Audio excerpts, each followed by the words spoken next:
Salut à tous, salut à vous, j'espère que vous allez bien, j'espère que vous allez tous très bien. Dans la vidéo d'aujourd'hui, je vais aborder tout simplement la thématique du mindset et la dette que tu vas prendre quand tu veux être investisseur sur le bien immobilier. Pourquoi est-ce que j'en parle? Tout simplement parce que j'ai remarqué que dans la communauté, beaucoup de personnes ont encore peur du crédit, on a encore vraiment peur de prendre le crédit sur le financement du bien immobilier. C'est un problème que moi aussi j'ai eu. C'est une question que je me suis posée plusieurs fois. Est-ce que j'ai envie de prendre un crédit de 100 000 euros, de 200 000 euros, de 500 000 euros? Est-ce que je vais avoir cette dette-là posée sur ma tête? Aussi récemment, un confrère de la communauté, il m'a dit: Madel, quand j'achète un bien immobilier, ce sont des dettes que je laisse à ma famille, ce sont des dettes que je vais laisser à mes enfants. Donc du coup, il va falloir que je réfléchisse à plusieurs fois. Ça vaut la peine de ne pas laisser de dettes du tout que de laisser la famille endettée. Donc dans la vidéo d'aujourd'hui, je vais comme ça aborder cette thématique-là. On va essayer de comprendre pourquoi il y a cette peur-là.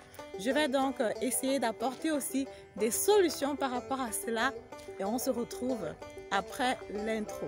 Bonjour, si vous voulez atteindre votre liberté financière, assurer votre retraite et laisser un patrimoine de qualité pour vos enfants, vous êtes sur le bon chemin avec Immobilier en Allemagne. Alors, salut à toi, si tu ne me connais pas encore, mon nom c'est Madel Ning-Tedem. Je suis investisseur immobilier depuis plusieurs années déjà. J'ai essayé de différentes stratégies d'investissement immobilier. J'ai créé cette chaîne parce que je suis convaincue que l'investissement immobilier, c'est l'investissement qu'il faut faire quand on est ici en Allemagne.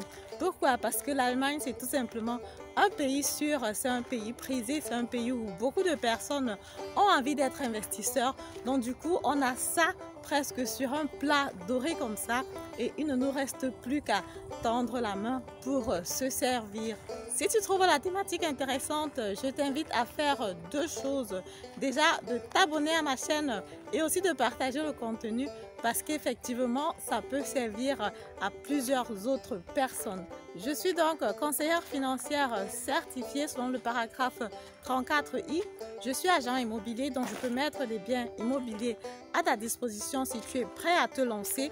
Et si tu veux plutôt un coaching ou si tu veux juste prendre un rendez-vous pour une consultation au départ, tu es libre de me contacter. Le lien est dans la barre de description. Alors, pourquoi est-ce qu'on a peur de la dette? Pourquoi est-ce qu'on a peur de prendre un crédit? Je pense que ça va de la base. Je pense que ça va déjà de par notre éducation africaine. Tous probablement, on a eu cet oncle-là ou cette tante ou cet ami de la famille-là qui venait toujours prendre un crédit à la maison, emprunter de l'argent ou emprunter certaines choses et qui ne remboursait jamais.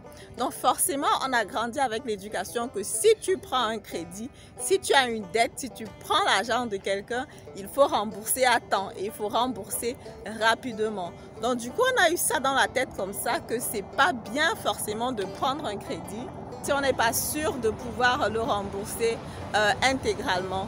C'est vrai qu'ici en Allemagne, parfois dans la communauté, il y a des personnes qui te prennent de l'argent, ils te disent qu'ils vont te rembourser un mois après. Un mois après, voilà, quand tu leur fais signe, ils font comme s'ils avaient oublié quoi. Mais tu te rends compte qu'ils ne sont même pas dans le move de vouloir te rembourser dans les brefs délais. Donc je pense que la peur du crédit va tout simplement du fait qu'on nous a appris, bon même pas seulement dans la famille, même aussi à l'école, on nous a appris quand tu prends la chose de quelqu'un, tu dois remettre à temps. Quand tu prends une dette, tu dois remettre.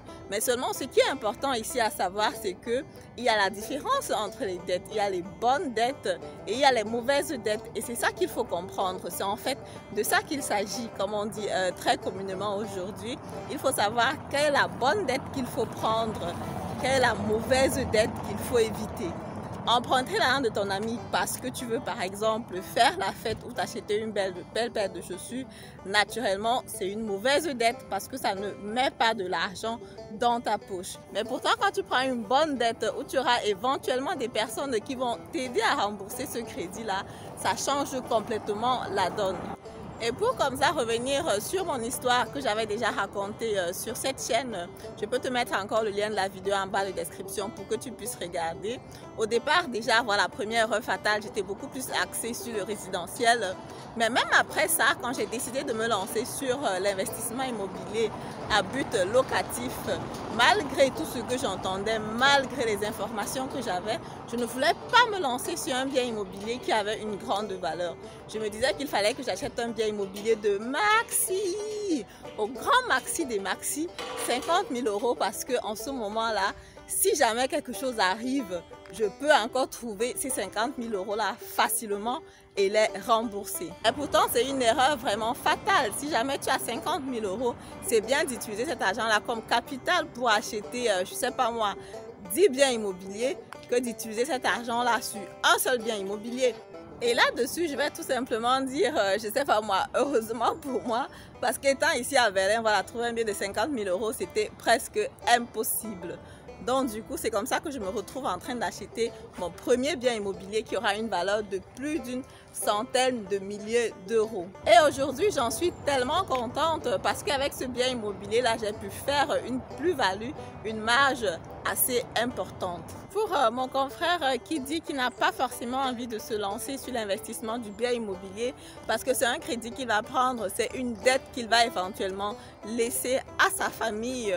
Parce qu'effectivement, il n'y a pas 36 solutions. Si tu veux acheter un bien immobilier, tu vas forcément prendre un crédit. C'est la façon la plus intelligente d'investir. Tout ce que je vais dire tout simplement, c'est que voilà, c'est déjà bien de penser à ça parce que la mort, c'est une thématique qu'on n'aborde pas beaucoup dans notre communauté. Voilà, parce que cette année, par exemple, où j'ai perdu mon papa, même si je discutais beaucoup avec lui, je remarque quand même que cette thématique de la mort, parfois, c'est un sujet assez tabou chez nous. Mais pour toutes les personnes qui investissent, pour toutes les personnes qui me suivent, pour toutes les personnes que j'ai accompagnées, je vous conseillerais naturellement, après un certain nombre de temps, voilà, d'y penser.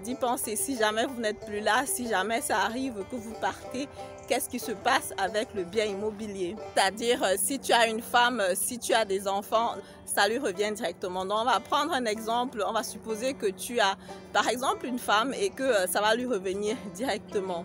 Qu'est-ce qui va se passer? Tu as pris le bien immobilier à 200 000 €. Tu avais un cash flow négatif de 100 €. Tant où tu as acheté ce bien immobilier là, c'est naturellement écoulé. Et maintenant, tu n'as plus forcément une dette de 200 000 € à la banque. Donc, ce qui va rester à ta famille de faire, ou alors à la personne que tu auras désignée pour s'occuper de ce bien immobilier là, si jamais il arrivait que tu partes, ce que cette personne peut faire naturellement, c'est de vendre ce bien immobilier et d'encaisser la plus-value. Ce que la personne va faire déjà, c'est de rembourser donc la dette à la banque qui reste et le reste donc sera utilisé comme plus-value éventuellement pour ta famille, pour les personnes qui sont restées, pour les activités, pour les projets qui te tenaient à cœur et que tu voulais comme ça qu'on reste faire en ton nom. L'investissement immobilier, c'est une dette que tu vas prendre. Il faut avoir en tête que tu vas prendre une bonne dette et que éventuellement, même si tu n'es pas là, cet argent-là va servir pour ta famille ou alors pour les projets en cours qui te tenaient à cœur que tu as laissé. Prenons par exemple un worst case. Par rapport à cet exemple-ci, tu achètes le bien immobilier à 200 000 €, disons, injecte 100 € parce que tu as un cash flow négatif et qu'après un certain nombre d'années, tu n'es plus là, même si le bien immobilier n'a pas pris en valeur, même s'il faut revendre le bien immobilier encore à 200 000 €, tu vas toujours faire une plus-value là-dessus parce que ce qui est sûr, c'est que le taux de ton remboursement est de toutes les façons supérieur à 100 €. Je suis donc comme ça arrivée au terme de la vidéo. Dans la vidéo d'aujourd'hui, on a parlé de notre mentalité africaine. Pourquoi est-ce qu'on a peur du crédit? C'est certainement lié au fait que voilà, nous, dans la diaspora, nous, en tant qu'Africains, on a toujours eu cet oncle-là ou cette tante-là qui venait souvent prendre le crédit à la maison et qui ne remboursait pas forcément à temps. Donc du coup, on a appris à devoir être obligé de rembourser les crédits à chaque fois. En plus, donc, j'ai pris l'exemple d'un individu qui achète un bien immobilier et qui arrive et qui n'est plus là du jour au lendemain pour une raison ou pour une autre.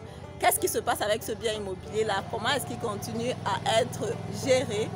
C'est ce dont on a parlé dans cette vidéo, mais ce qui est sûr, le plus important, c'est de retenir qu'il y a des bonnes dettes, il y a des mauvaises dettes.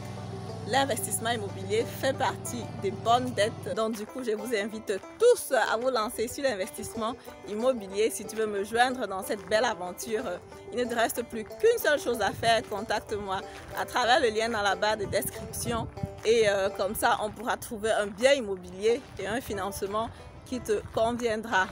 Pour cette vidéo, une fois de plus, j'étais dans au parc sans souci. J'espère que le décor vous a plu, j'espère que le contenu aussi naturellement. Et puis on se dit à mardi prochain pour la prochaine vidéo. Au revoir.